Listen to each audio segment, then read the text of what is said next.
Stop the cameras! Smoke rises from Michael Jackson's head. He's on the ground, writhing in pain. 50 crew members freeze in horror. The smell of burning hair fills the shrine auditorium. Nobody moves for 3 crucial seconds. Then chaos erupts.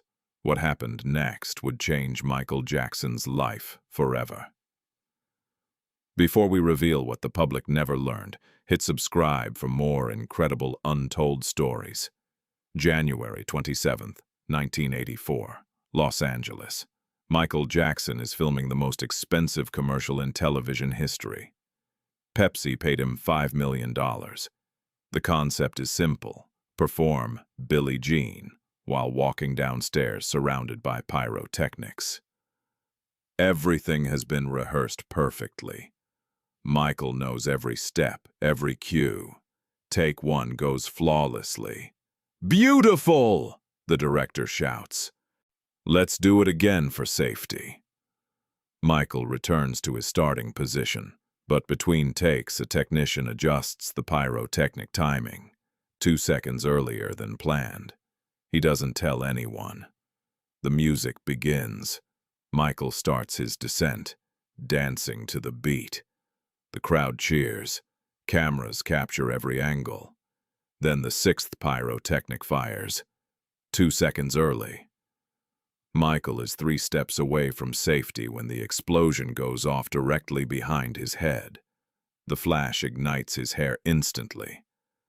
But here's what made this moment truly horrific. Michael doesn't realize what's happening. He continues dancing. For 2 full seconds, flames spread across his scalp while he performs. The crowd thinks it's part of the show. They cheer louder. The cameras keep rolling. Nobody reacts. Then Michael feels the heat. Not warmth, searing, burning heat that makes him gasp. His hands fly to his head instinctively. The moment his fingers touch his scalp, he knows something is terribly wrong. He stumbles on the stairs. His famous moonwalk turns into desperate stumbling.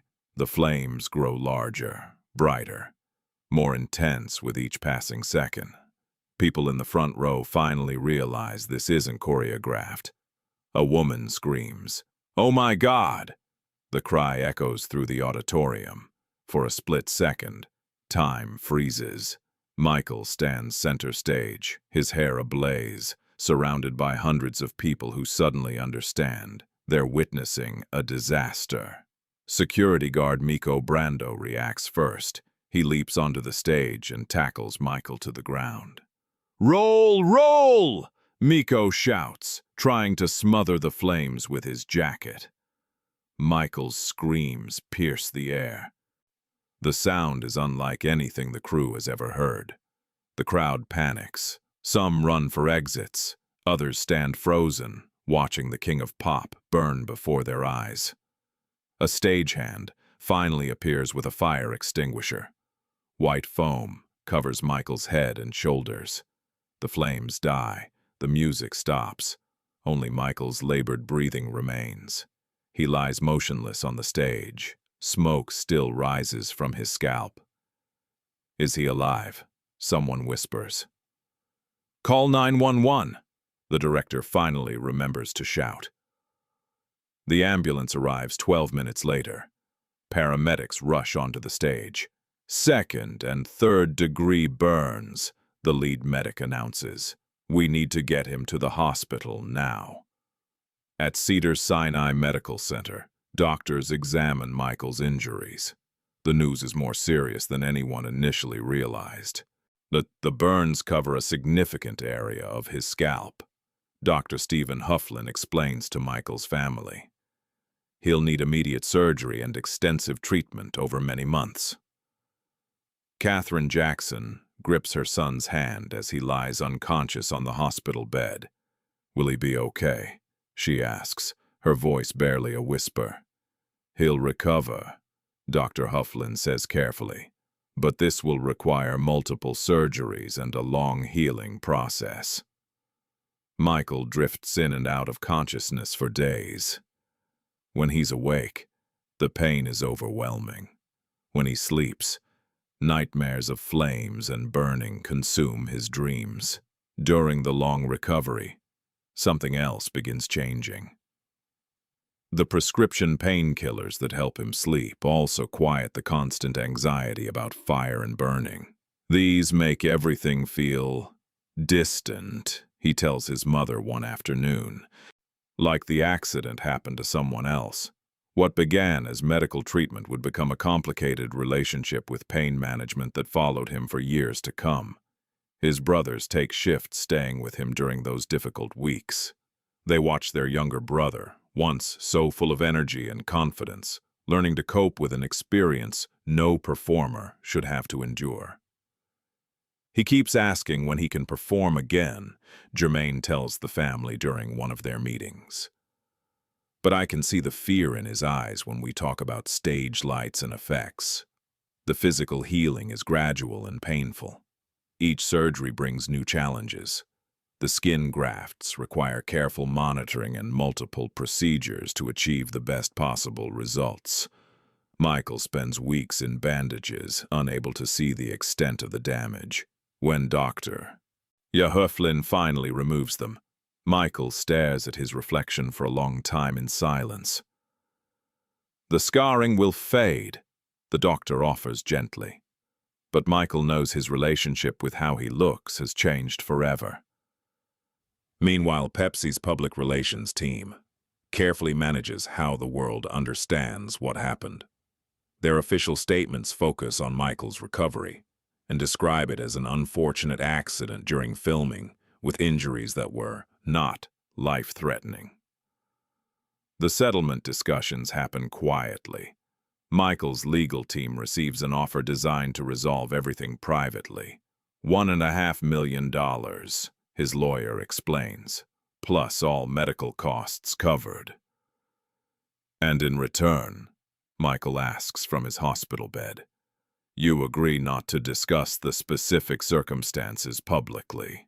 Michael signs, it directing the settlement money to establish a burn center at Brotman Memorial Hospital. But moving forward from trauma proves more complicated than signing papers. The aftermath continues affecting his life in unexpected ways. The multiple plastic surgeries, initially necessary to repair fire damage, become part of a longer journey with medical procedures. The accident changed everything about how Michael saw himself, his dermatologist later reflects. The confidence he'd always had was replaced by constant worry. When he returns to performing, concert productions require extensive safety reviews. Michael insists on personally checking every pyrotechnic effect. He would walk through every inch of the stage before each show, his choreographer remembers. The spontaneity was different after that. His family notices other changes too. Michael becomes more private and protective. Large crowds make him noticeably uncomfortable. He used to love being around people and feeding off crowd energy, his sister Janet later observes. After the accident, he was always looking for exits and seemed nervous in chaotic situations. The nightmares persist for months. Michael often wakes up smelling smoke that isn't there or feeling heat that doesn't exist. Some nights he'd call me at 3 a.m., Jermaine recalls, just to hear a familiar voice and be reminded that he was safe. The darkness brought back all the memories. Years later, some industry insiders begin questioning whether all safety protocols were properly followed that day. Details emerge gradually through conversations among crew members and technicians who were present. Some believe the pyrotechnic timing had been modified to create more dramatic visual effects for the commercial. Others question whether safety concerns were adequately addressed when production deadlines became particularly tight. Everyone wanted the commercial to be spectacular and memorable, a former crew member eventually admits. The pressure was enormous to create something that had never been seen before. The technician who adjusted the timing reportedly had some concerns about the modifications, but was told the enhanced effects were essential for the commercial's success. But these questions and details only surface years later. At the time, Michael and his family know only that a routine commercial shoot had become a life-changing trauma that would affect him for years to come. The settlement Michael signed helps establish the Michael Jackson Burn Center, turning his painful experience into something that helps other burn victims and their families. "If some good can come from what happened to me," Michael tells a close friend during his recovery, "then maybe it wasn't completely senseless." But privately, he continues struggling with questions that have no easy answers. Why did the timing change? Could it have been prevented? These thoughts circle through his mind during long recovery sessions and sleepless nights. The entertainment industry does learn important lessons from the incident. Safety protocols for commercials and music videos become more standardized and rigorous. Insurance requirements change significantly. But the most important lesson proves to be personal rather than professional. Michael learns that success and safety don't always align perfectly, and that sometimes the pursuit of perfection can lead to unexpected consequences. The commercial that was supposed to make him millions and further cement his status as the world's biggest entertainer instead teaches him that some prices are simply too high to pay, no matter how spectacular the promised result. Michael Jackson's hair caught fire during what should have been a routine filming day. What followed was months of recovery, years of medical treatment, and a complicated relationship with pain management that would shadow much of his later life. The King of Pop survived that day, but the experience left lasting marks that went far beyond the physical scars.